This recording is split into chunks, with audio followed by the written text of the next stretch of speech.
berjudul Budaya Positif di Lingkungan Sekolah SMA Negeri 1 Bantarlaun dengan pemateri guru penggerak angkatan 7 Ibu Tasiroh MPD dan Bapak Koko Bangkit Budiman MPD. Yang terhormat Ibu Kepala Sekolah, Bapak Ibu Guru, serta staf tata usaha SMA Negeri 1 Bantarlaun. Kami akan membacakan susunan acara kali ini sebagai berikut. Yang pertama, pembukaan. Kedua, menyanyikan lagu Indonesia Raya. Ketiga, sambutan. Keempat, pembacaan doa. Kelima, penutup.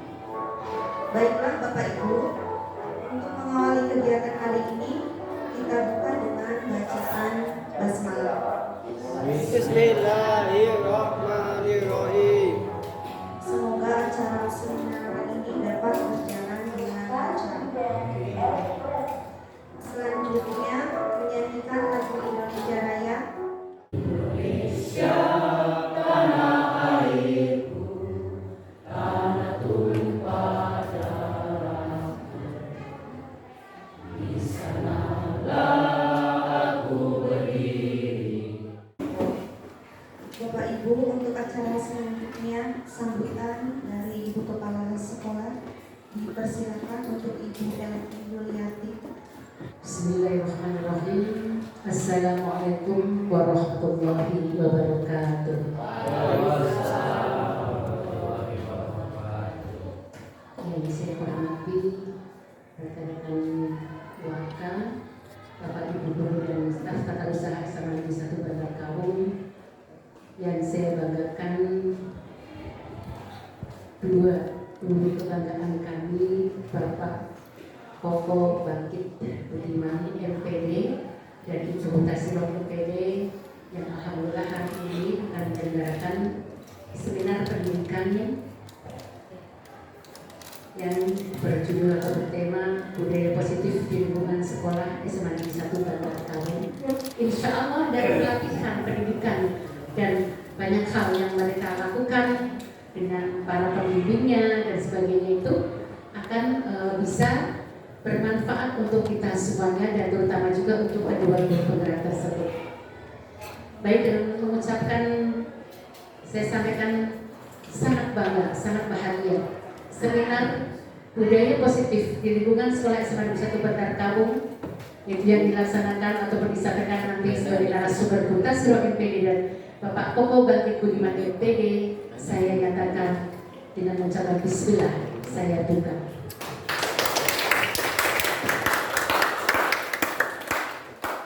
Terima kasih. Wassalamualaikum warahmatullahi wabarakatuh.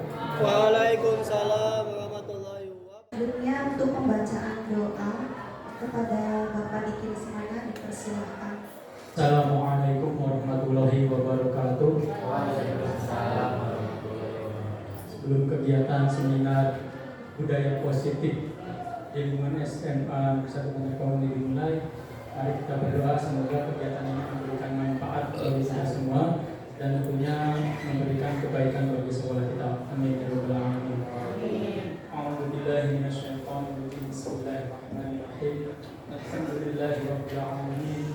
Hamdan sakirin hamdan na'im hamdan yu'minu ilaika fi manzilah ya rabbana lakal hamdu wa lakas syukru min wajhika karim alim sultani. Allahumma shalli ala Muhammad wa ala Muhammad salatan nabiyyina min ahwali wal aqwat wa taqdina biha jamil hajat wa tatahhiruna biha min jamil sayyi'at wa tarfa'una inda darajat wa tuballighuna biha asrariyat min jamil khairat fi hayati wa mamat innahu sami'un qaribun mujibud da'wa wa yaqdiyal hajat. Allahumma nas'aluka ilman nafi'an wa rizqan wasi'an halalan thayyiban wa 'amalan mutaqabbalan. Rabbana atina fid dunya hasanah wa fil akhirati hasanah wa qina adzabannar. Subhana rabbil izzati amma yasifun. Wassalamu ala al-mursalin walhamdulillahi rabbil alamin.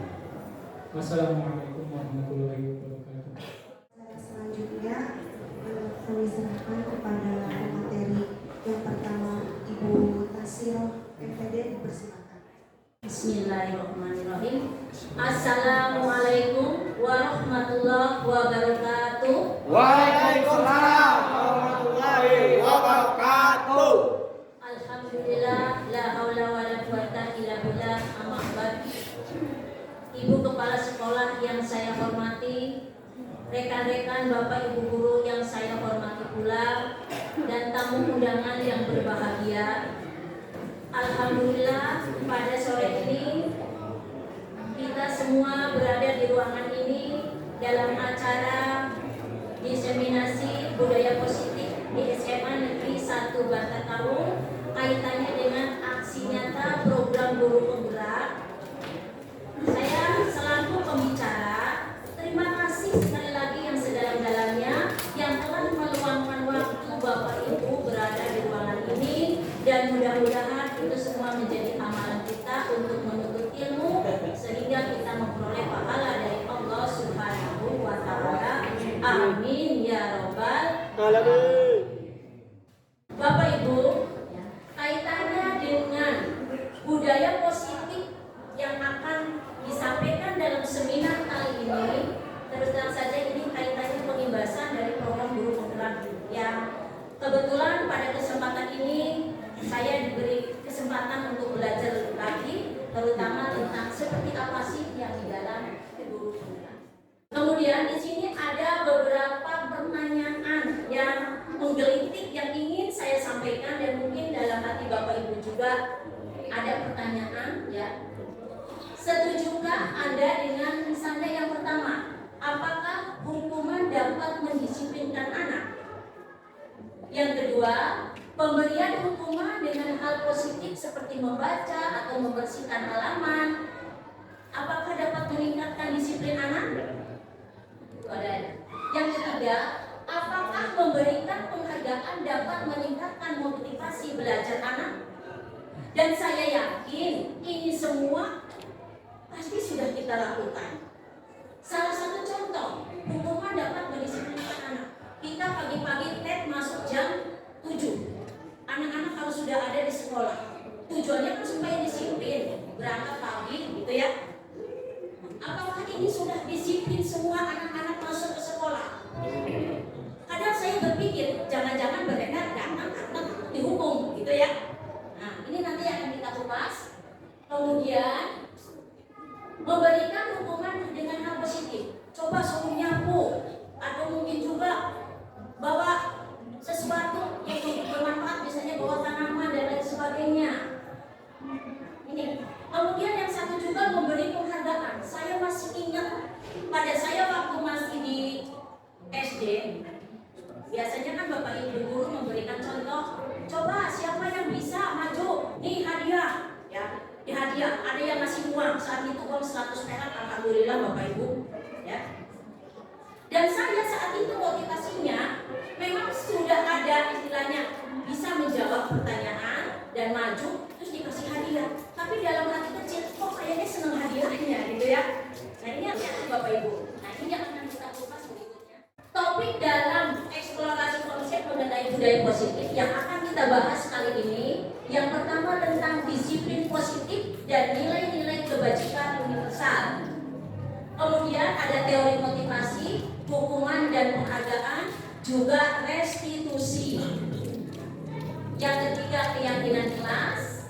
Kemudian kebutuhan dasar manusia dan dunia berkualitas. Kemudian restitusi, 5 posisi kontrol, dan restitusinya yaitu terdiri dari segitiga restitusi. Ini semua yang akan kita bahas pada kali ini. Mudah-mudahan ibu-ibu tetap semangat, ya. Semangat ya ibu? Semangat. Semangat. Semangat. Semangat. Terima kasih. Disiplin positif. Apa sih disiplin positif itu? Ya, ini ada beberapa pengertian tentang disiplin positif. Kalau menurut Bapak Ibu, disiplin positif itu apa sih? Ya, disiplin kayaknya sesuatu yang positif yang membuat seseorang itu tidak melanggar gitu ya, disenangi dan lain sebagainya. Apakah makna disiplin, Bapak Ibu? Ya, nah betul. Disiplin dari kata disiplin itu semangat. Nah, masalahnya gitu. Artinya belajar kan Bapak Ibu? Ya. Nah ini. Di sini membuat orang menggali potensinya menuju sebuah tujuan apa yang dia hargai, ya. Kemudian dalam budaya kita kadang-kadang makna kata disiplin berubah menjadi sesuatu yang dilakukan, ya, seseorang kepada orang lain untuk mendatangkan kepatuhan, kecenderungan umum, ya. Dan di sini seolah-olah kedisiplinan itu bisa membuat sesuatu ketidaknyamanan yang tadi seperti saya contohkan. Disiplin, datang tepat waktu, hadir tepat waktu, pakaian seragam dan lain sebagainya, ya. Nah ini sebenarnya sesuatu tersebut itu tujuannya bagus supaya mencapai tujuan yang baik demi perkembangan anak-anak, gitu ya, kalau kita di sekolah. Kemudian yang kedua, nilai-nilai kebajikan universal. Apa sih nilai-nilai kebajikan universal? Saya yakin kita sebagai guru ini sudah menerapkan semuanya. Kita mestinya mengajarkan kepada anak-anak kita tentang seperti apa sih kebajikan universal yang disampaikan kepada anak-anak kita, ya. Nah di sini menurut William Glasser, gitu ya, ini ada bahwa nilai-nilai kebajikan merupakan sifat-sifat positif manusia yang merupakan tujuan mulia yang ingin dicapai setiap individu, dan ini bersifat universal, baik lintas bahasa, suku bangsa, agama maupun latar belakang. Dan setiap perilaku atau perbuatan memiliki satu tujuan. Nah ini ya.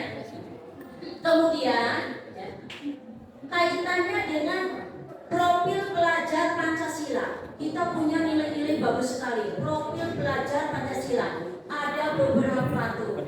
Yang pertama, yang sedang kita gemuk-gemukkan sekarang dalam kurikulum Merdeka, ya Bapak Ibu, beriman, bertakwa kepada Tuhan Yang Maha Esa dan berakhlak mulia. Itu nomor 1. Bagus sekali. Kita berharap anak-anak didik kita itu mempunyai akhlakul karimah, ya. Kemudian mandiri. Profil anak-anak yang mandiri, tidak tergantung kepada sesuatu atau kepada siapa nantinya, ya. Kemudian bernalar kritis. Nah ini bagus sekali anak-anak kita supaya tidak berpikirnya sempit, kritis tetapi membangun nantinya, ya. Kemudian berkebinekaan global. Nah, ini lebih luas lagi, ya. Apalagi kita terdiri dari bermacam-macam suku bangsa. Nah. Kemudian bergotong royong. Ini nilai-nilai yang sudah ada sejak zaman dahulu kala. Nenek moyang kita, ya, sudah melakukan atau ciri khasnya gotong royong, dan ini harus dilestarikan. Kemudian yang terakhir, kreatif. Nah ini di dalam profil pelajar Pancasila yang sedang digaungkan pada era kurikulum Merdeka sekarang ini, bahwa ada nilai kreatifnya, ya, memacu supaya anak-anak jangan disuapkan terus bahasa Sunda nama, ya. Ini berarti anak-anak itu biasa memunculkan ide-ide kreatifnya. Misalnya kita memberikan satu bahan tempe, ya, kepada anak-anak supaya kreatif. Diapain tempe tersebut? Mungkin ada yang dibuat mendoan, ada yang dibuat gorengan, ada yang dibuat korek dan lain sebagainya. Biarkan anak berkreasi. Teori motivasi perilaku manusia. Bapak Ibu, ya, semuanya kita mesti mempunyai motivasi, motif, tujuan, gitu ya. Nah, motivasi manusia ini ada beberapa, ya. Di sini motivasi eksternal. Salah satunya bisa saja untuk menghindari ketidaknyamanan hukuman. Apa yang terjadi apabila saya tidak melakukannya? Yang pertama, ya. Berarti motivasi jangan-jangan anak-anak berangkat tadi yang saya katakan, karena takut pintu gerbang sudah ditutup, karena takut nanti dihukum. Berarti ini motivasinya dia berangkat sekolah pagi itu berarti hanya semata-mata itu, ya. Nah itu, ya. Kemudian ada motivasinya lagi yang masih, ya, untuk mendapatkan imbalan dari orang lain. Nah ini masih motivasi eksternal. Saya mau belajar, nanti saya kalau akhir tahun kan ada hadiah dan lain sebagainya. Dulu alhamdulillah sekolah kita kalau akhir tahun memberikan penghargaan kepada siswa-siswa yang berprestasi ya Bapak Ibu ya. Betul. Ya. Tapi kemarin saya sudah sampaikan, tolong jangan lihat hadiahnya, jangan lihat penghargaannya, tapi tetap motivasi yang tinggi untuk belajar. Kalau kita apalagi niatnya lillahi ta'ala mencari ilmu, wah itu luar biasa, nanti pahalanya dunia akhirat belajarnya. Kemudian motivasi internal. Nah ini biasanya motivasi yang berasal dari diri sendiri. Untuk apa dia belajar? Untuk apa dia datang ke sekolah? Ini kiranya Bapak Ibu yang perlu kita tingkatkan terhadap anak didik kita, bagaimana dia motivasi datang ke sekolah ini. Pernah saya menghadapi suatu kelas, ya. Di kelas itu tiba-tiba saya masuk, anaknya kayak ngantuk semua, gitu ya. Saya tanya, kenapa ngantuk? Apakah ngantuk penyakit menular, Bapak Ibu? Ya, betul. Iya ya. Ya. Iya, di lelahnya saya masuk assalamualaikum semuanya pada gini apa gitu ya. Apakah itu penyakit menular? Saya katakan, oh lelah habis olahraga katanya. Oke ya. Tetapi coba kalian ingat lagi, kamu datang ke sekolah capek-capek ya, mau belajar, kok saya masuk pada tiduran semua. Ayo dong semangat, semangatnya timbul dari dalam diri kamu semangat. Akhirnya mereka pada alhamdulillah bisa bangun. Nah disinilah Bapak Ibu, kita sebagai guru pun harus memotivasi anak didik kita supaya lebih semangat. Ini, ya, antara motivasi eksternal dan motivasi internal. Mungkin saya yakin Bapak Ibu punya pengalaman, ya, punya pengalaman masa-masa sekolah dulu lah, kayak gitu ya motivasinya. Saya ingat saat itu tadi sekali lagi ya, ternyata ada hadiah atau penghargaan juga yang akan memotivasi kita. Tapi kalau di lama-lama takutnya nanti esensi dari motivasi belajar itu jadi semakin ingatnya hadiahnya gitu ya. Nah, ada memang hadiah itu perlu kadang, tetapi jangan terlalu diutamakan ya. Kemudian berikutnya restitusi. Nah, kayaknya Bapak Ibu sudah mendengar ya istilah ini. Restitusi, apa sih restitusi? Nah, ini ya. Ya, ternyata restitusi proses penciptaan kondisi bagi murid untuk memperbaiki kesalahan mereka sehingga mereka bisa kembali pada kelompok mereka dengan karakter yang lebih kuat. Restitusi juga merupakan proses kolaboratif yang mengajarkan murid untuk mencari solusi untuk masalah mereka dan membantu murid berpikir tentang orang seperti apa yang mereka inginkan, ya, dan bagaimana mereka harus memperlakukan orang lain. Nah ini dengan adanya istilah restitusi, kita sebagai seorang guru, kadang saya juga dalam hati kecil, oh berarti selama ini apa yang saya lakukan salah. Berarti selama ini saya terlalu stres, terlalu gimana gitu ya. Saya udah lebih 20 tahun menjadi guru. Karena saya juga dulu melihat katakanlah center dari Bapak Ibu guru saya. Ternyata di sini ada istilah teori restitusi. Bagaimana kita menghadapi anak didik kita yang melakukan kesalahan sekalipun, gitu ya. Next. Nah, di sini ciri-ciri restitusi, Bapak Ibu, ya. Yang pertama, bukan untuk menebus kesalahan, namun untuk belajar dari kesalahan. Berarti andai kata anak berbuat salah, melakukan suatu kesalahan, dia dikasih tugas, berarti bukan untuk menebus kesalahannya, tetapi di sini supaya membangkitkan anak tersebut agar belajar dari kesalahannya. Gitu ya. Kemudian yang kedua, memperbaiki hubungan. Ini terus terang saja ya, saya sebagai pembina OSIS, kadang-kadang kalau menghukum siswa, memberikan hukuman kepada siswa dan sebagainya, mungkin banyak yang tidak suka pada saya. Inilah korban pembina OSIS, Bapak Ibu ya. Kemudian juga yang ketiga, tawaran, bukan paksaan. Nah ini berarti ada semacam tawar-menawar, bagaimana enaknya kayak gitu ya. Yang keempat, restitusi menuntut untuk melihat ke dalam diri. Seperti apa diri kita? Berarti di sini ada introspeksi. Kemudian restitusi mencari kebutuhan dasar yang mendasari tindakan. Nih, ya. Seterusnya, restitusi adalah cara yang paling baik.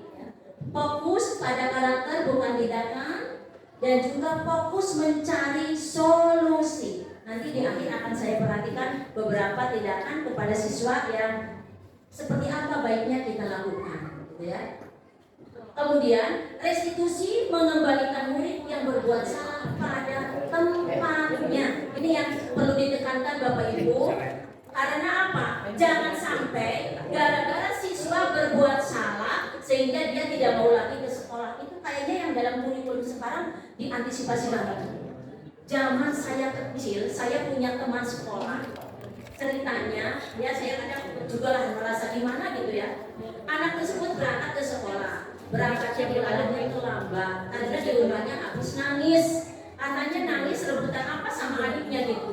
Ada temannya yang tahu, akhirnya diceritakan teman di sekolahnya, diolok-olok. Bapak Ibu, akhirnya anak tersebut tidak mau sekolah. Bayangkan saat itu kami sudah kelas 5 SD. Tidak mau sekolah. Sampai akhirnya saat itu putuslah dia nggak lulus SD aja. Itu usianya seusia saya. Kadang memang kita kalau melihat ke belakang, oh seperti itu ya. Ternyata berdampaknya besar sekali terhadap perkembangan siswa. Kalau andai misalnya dia mengalami sesuatu yang tidak menyenangkan di lingkungan teman-temannya atau di lingkungan sekolahnya. Keyakinan kelas di sini ya. Mengapa tidak peraturan saja? Mengapa harus ada keyakinan kelas? Nah, itu juga nanti yang akan kita bahas ya. Bapak Ibu, sebenarnya kita memiliki peraturan tata tertib sekolah ya, yang sudah kita laksanakan selama ini. Nah, di sini contohnya, mengapa kalau berkendara harus menggunakan helm? Nah, ini terutama roda 2. Kalau roda 4 pakai helm, ya monggo lah, ya gitu ya. Ya, ada ya, itu ya. Emang helmnya nggak dipakai. Kemudian ya, memiliki peraturan 3M. Mengapa? Ya, kita harus mencuci tangan, memakai masker, ya, menjaga jarak dan lain sebagainya. Kemarin pada saat corona itu diharapkan kalau anak-anak bilang pakai masker, tidak boleh ini. Nah, gitu ya. Mesti mereka bertanya. Tapi kalau sudah sadar mengapa dia harus pakai seperti itu, saya kira kita tidak sampai banget ya. Kemudian, mengapa kita memiliki peraturan harus datang tepat waktu saat mengikuti pelatihan, saat belajar dan lain sebagainya. Ini semua mendukung motivasi seseorang untuk melakukan sesuatu dan nantinya kembali ke nilai-nilai keyakinan yang menggerakkan kita ya, supaya nantinya kita baik-baik saja mengikuti peraturan yang ada di sekolah dan tidak melanggarnya. Bapak Ibu, ini salah satu contoh ya, yang manakah yang merupakan keyakinan kelas atau kesepakatan kelas. Di sini ya ada istilah kesepakatan kelas. Bapak Ibu, ada yang pernah membuat kesepakatan kelas terutama di awal pembelajaran? Nah, ada Ya, semuanya pasti ya, buat. Alhamdulillah, terima kasih ya. Kalau di awal semester atau di awal tahun ajaran itu mungkin wali kelas ya terhadapnya. Kira-kira mau apa keyakinan kelas semua ya. Dan keyakinan kelas itu saya harapkan semuanya berasal dari siswa yang mengemukakan dan dengan kalimat-kalimat jangan ada kata-kata jangan, dilarang dan lain sebagainya. Tetapi misalnya ya Bapak Ibu, dilarang buang sampah gitu ya. Itu kan kayaknya aneh banget. Tapi kalau cobalah jaga kebersihan gitu ya. Itu mungkin lebih lain lagi gitu ya. Nah, di sini ada beberapa perbedaan antara peraturan dengan keyakinan kelas. Monggo Bapak Ibu dicermati ya. Peraturan selalu ya. Misalnya di sini kembalikan buku pada tempatnya. Itu peraturan sekolah, peraturan perpustakaan misalnya ya. Nah, keyakinan kelas yang diperoleh dari itu sebenarnya kita harus bertanggung jawab terhadap buku-buku yang kita pinjam, gitu kan? Nah, kemudian dilarang mengganggu orang lain. Nah, ada kata-kata dilarang. Yang pusing biasanya malah dilakukan, gitu ya. Tapi kalau kita misalnya cobalah kita menghormati orang lain, nah, kan kayaknya lebih lembut gitu ya Bapak Ibu. Ini keyakinan kelas ya. Kemudian kalau peraturan hadir di sekolah 15 menit sebelum pelajaran dimulai. Nah, ini berarti keyakinan kelasnya merupakan suatu komitmen menghormati orang lain.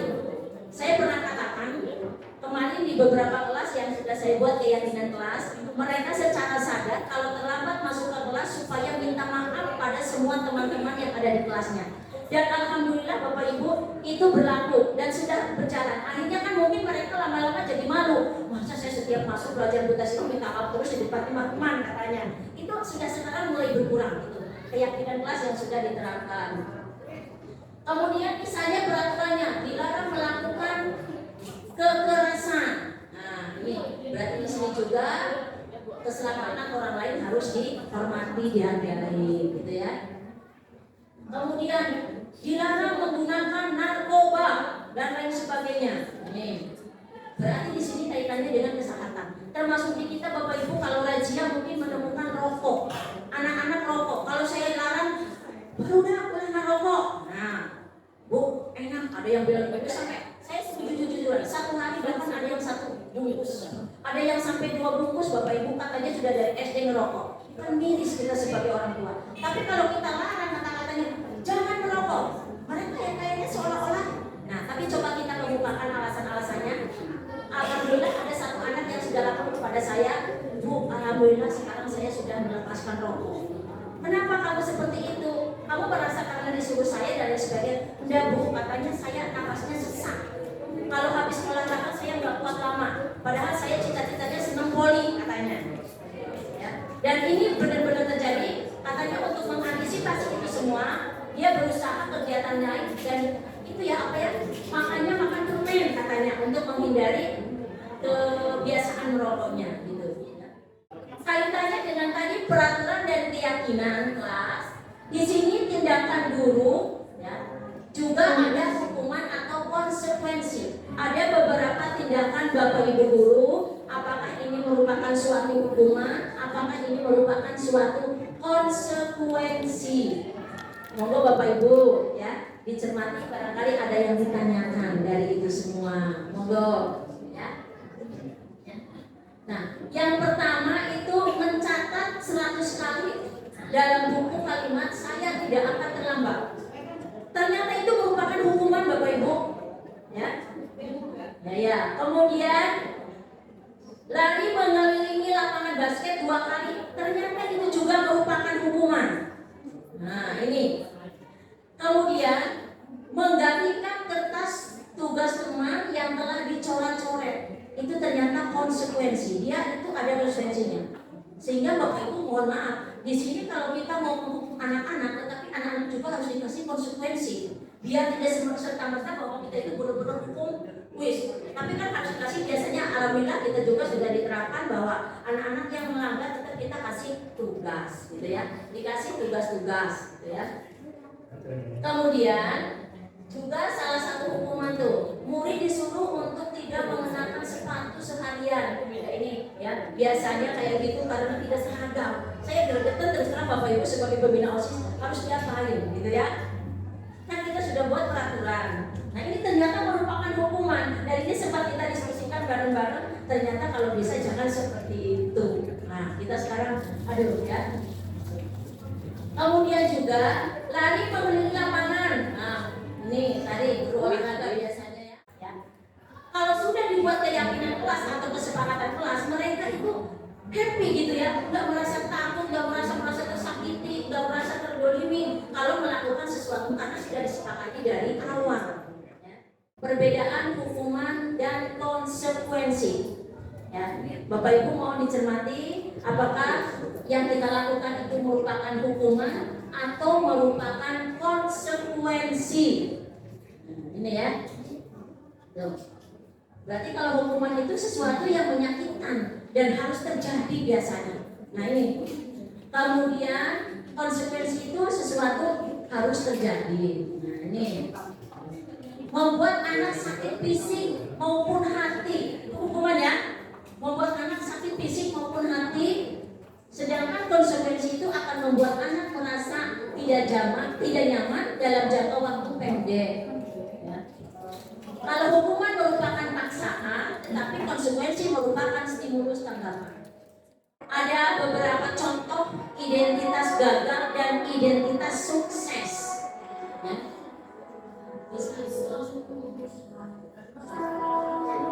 Ya, ini ada identitas gagal, hukuman yang menyebabkan identitas gagal, dan juga ada identitas sukses. Nih ya. Yang berupa identitas gagal, Bapak Ibu, misalnya sesuatu yang menyakitkan harus terjadi.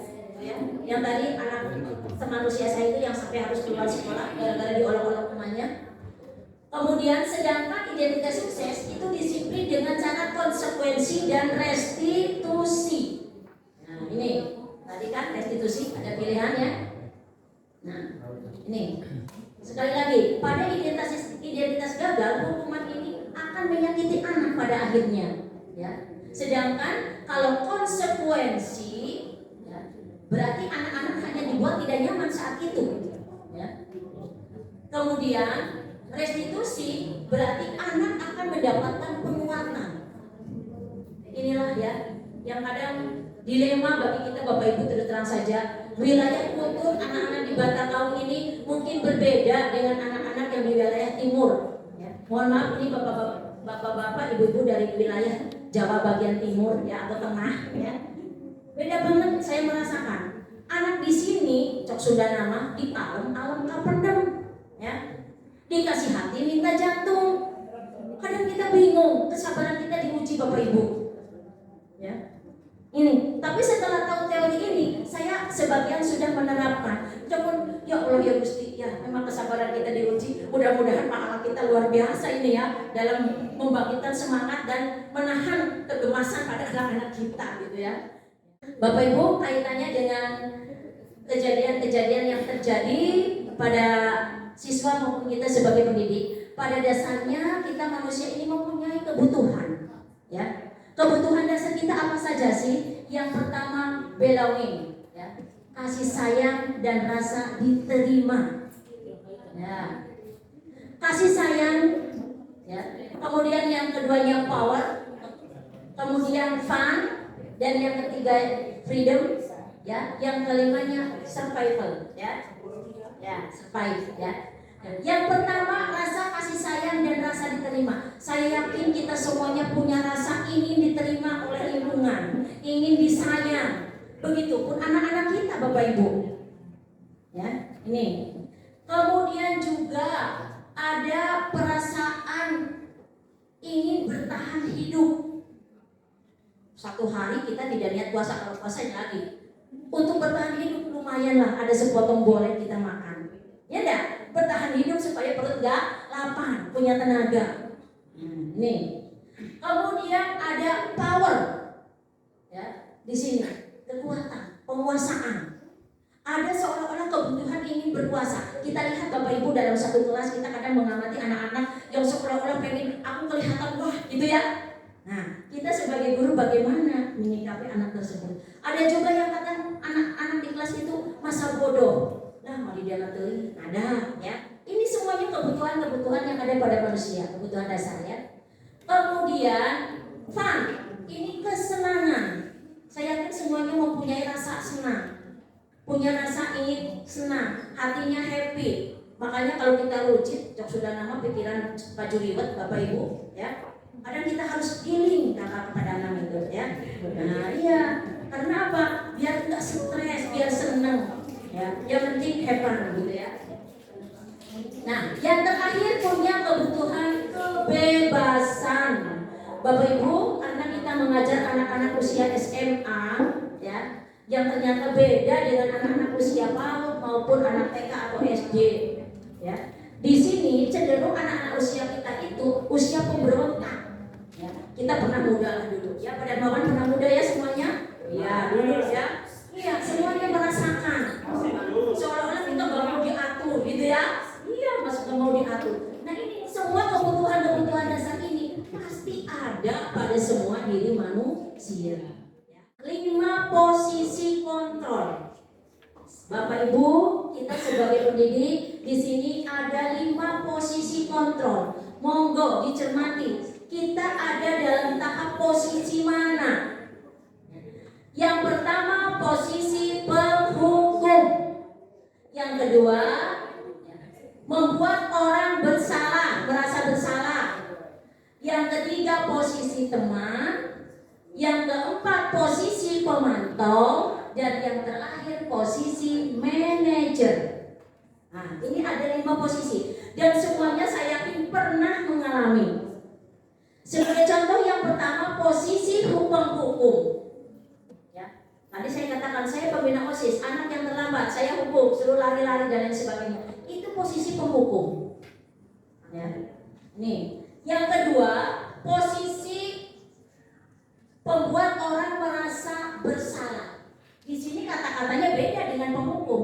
Kalau penghukum tadi misalnya guru langsung, ayo kamu harus keliling lapangan karena kamu terlambat. Itu kan penghukum ya kata-katanya. Tapi kalau kata-kata membuat orang lain bersalah, ya di sini ya mungkin kita dengan kata-kata ibu kecewa atas perlakuan kamu, ya mengapa kamu lakukan itu?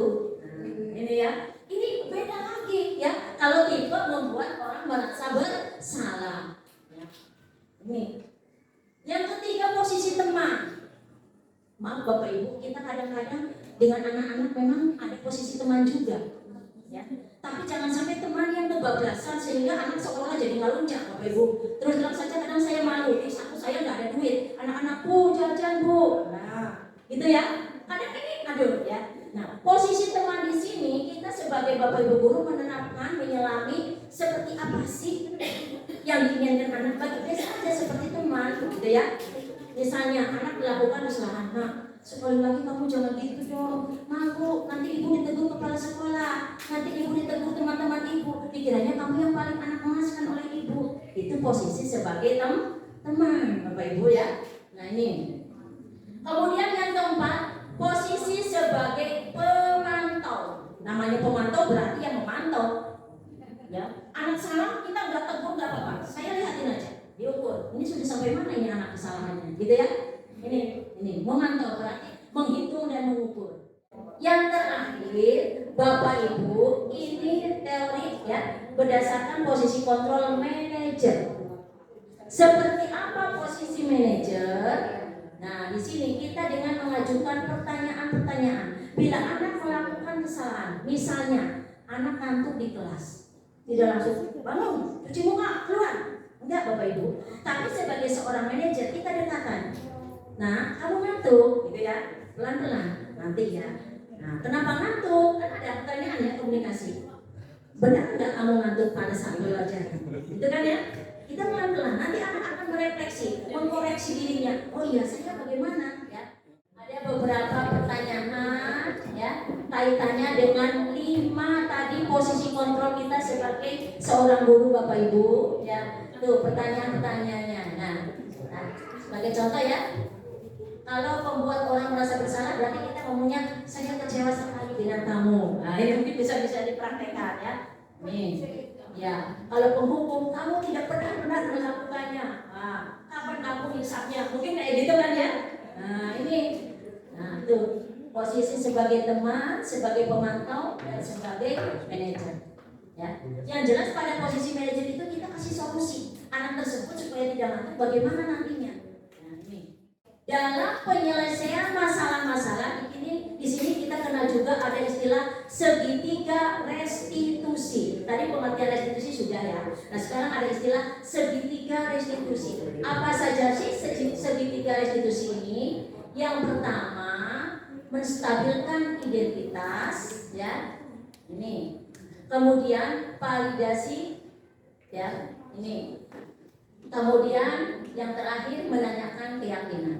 Nah, di sini ada beberapa tahapan. Misalnya yang menanyakan keyakinan, kamu ingin menjadi orang seperti apa? Ya, mengapa nilai kamu jelek? Ya, apa usaha kamu dan lain sebagainya? Ya, kalau menstabilkan identitas tadi saya gali dulu. Mengapa kamu ngantuk di kelas? Jam berapa tadi malam tidur dan kayak gitu ya. Kemudian kalau validasi kebutuhan itu ya, misalnya kamu tentu punya alasan mengapa ngantuk di kelas, mengapa datang terlambat. Ini kayaknya lebih fair gitu ya, lebih humanis kalau segitiga restitusi ini kita terapkan dalam kehidupan sehari-hari. Bapak Ibu, yang pertama ya, ini yang pertama tadi ya, untuk membuat anak yang merasa gagal karena berbuat salah ya, ini menjadi positif terhadap dirinya ya. Ini yang tadi katakanlah, misalnya anak melakukan kesalahan, kita langsung ngomong, nggak apa-apa nak, manusiawi, kita juga pernah salah, kayak gitu ya. Ini iya seperti itu ya.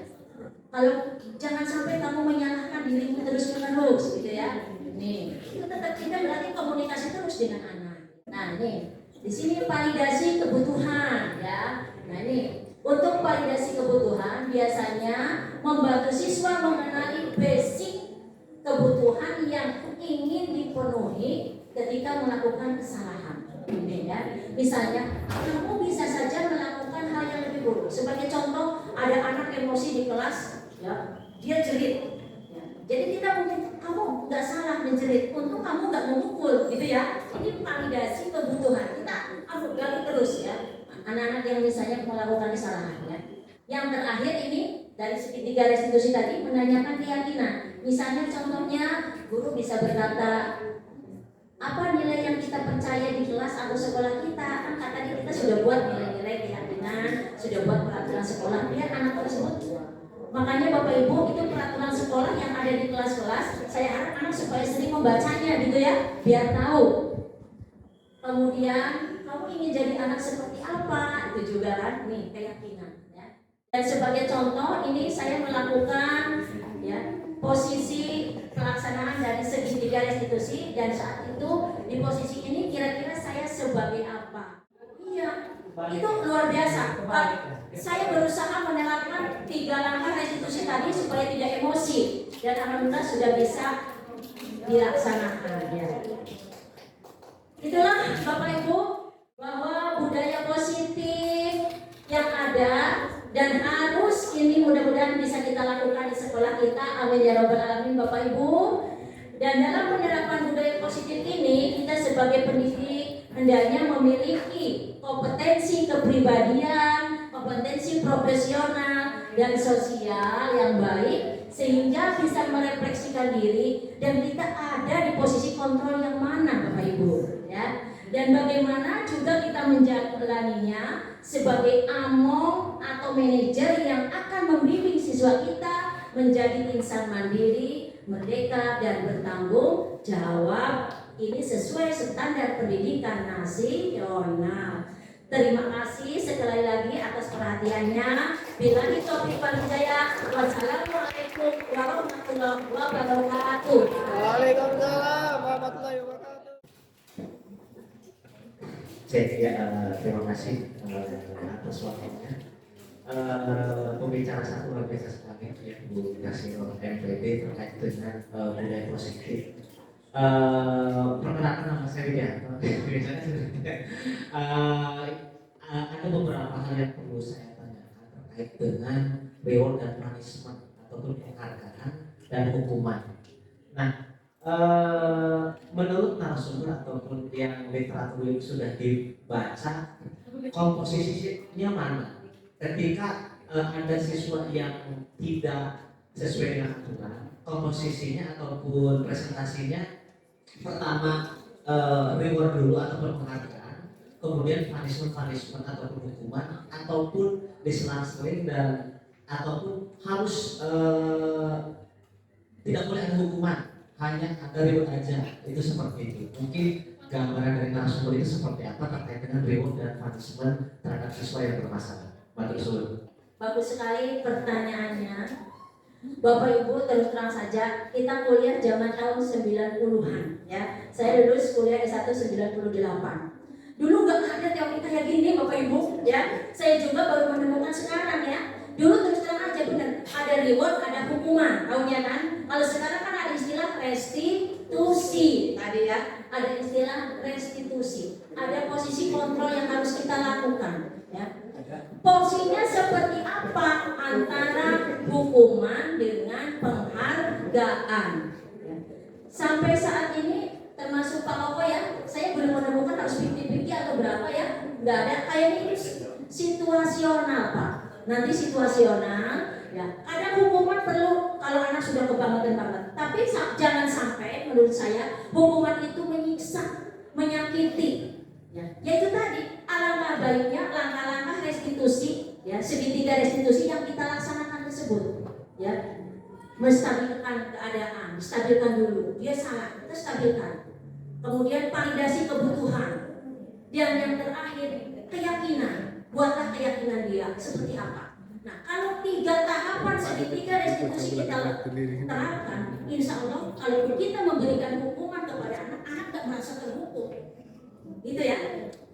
Nah, untuk penghargaan memang Bapak Ibu yang saya khawatirkan juga takutnya nanti anak-anak menjadi anak-anak yang matre, segala sesuatu dinilai dengan materi, ya.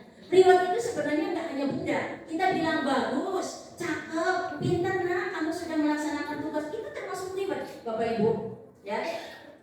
Dan itu pun kita kalau dalam pembelajaran jangan sering-sering takutnya apa anak tersebut jadi sombong, besar kepala, ya. Dan mungkin ada teman-teman yang merasa iri dengki. Nah ini kekurangan dan kelebihannya daripada hukuman maupun penghargaan. Itu saya kira yang bisa saya jawab. Terima kasih untuk pemateri 1 Ibu Tasino MPD atas pemaparan materinya. Wabarakatuh. Waalaikumsalam warahmatullahi wabarakatuh. Gimana kabar kalian semuanya? Alhamdulillah. Alhamdulillah baik, sehat semuanya ya. Sebelum pelajaran dimulai, ini kita mengawali semester baru. Bahwa di kelas ini kita harus membuat suatu keyakinan kelas atau kesepakatan kelas. Seperti apa sih keyakinan kelas atau kesepakatan kelas itu? Ini merupakan suatu kegiatan yang akan kita lakukan dalam selama pembelajaran. Dan semuanya di situ unsur kita kebersamaan, kesepakatan bersama sehingga kita melaksanakannya dengan enjoy, gitu ya. Nah, keyakinan kelas tersebut, misalnya kan sering ada, jangan buang sampah sembarangan, kayak gitu ya. Nah, itu nanti kalian membuat kalimat pernyataan keyakinan kelas yang akan kita buat tersebut, jangan ada kata-kata jangan, dilarang, nggak boleh, gitu ya. Kalau misalnya jangan membuang sampah sembarangan, berarti itu kalimat yang enaknya seperti apa? Buanglah sampah pada tempatnya. Oh ya, pintar Tika ya. Berarti buanglah sampah pada tempatnya. Itu semuanya kalimat yang mengenakan bagi kita gitu ya. Jangan sampai yang istilahnya seolah-olah mengintimidasi, dilarang, tidak boleh dan sebagainya. Nah, ini nanti saya akan meminta kalian semuanya untuk menuliskan keyakinan kelas dalam kertas ini. Nanti kita tempel di papan tulis ya, keyakinan kelas ini sepertinya apa saja. Silahkan semuanya nanti berpendapat. Kalian menulis di kertas ini, satu anak satu keinginannya apa? Silakan. Misalnya yang membuat kelas ini, kalau ada yang di kelas lain ada yang bilang tidak boleh makan minum pas pelajaran, tapi jangan kata-kata tidak boleh. Nanti bagaimana? Mungkin sebaiknya pas pelajaran tidak usahakan jangan makan minum atau gimana gitu ya. Pilihkan kalimat yang enak. Semuanya silakan ya. Oke, saya bagikan kertasnya ya.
Oke semuanya, kalian sudah pintar membuat keyakinan kelas atau kesepakatan kelas. Dan ini harapan saya semuanya diikuti. Ini ada yang tidak masuk dah hari ini? Nah, ya. Berarti yang tidak masuk otomatis mengikuti ini ya. Karena ini semuanya hasil kesepakatan.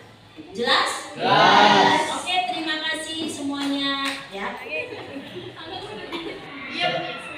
Assalamualaikum warahmatullahi wabarakatuh.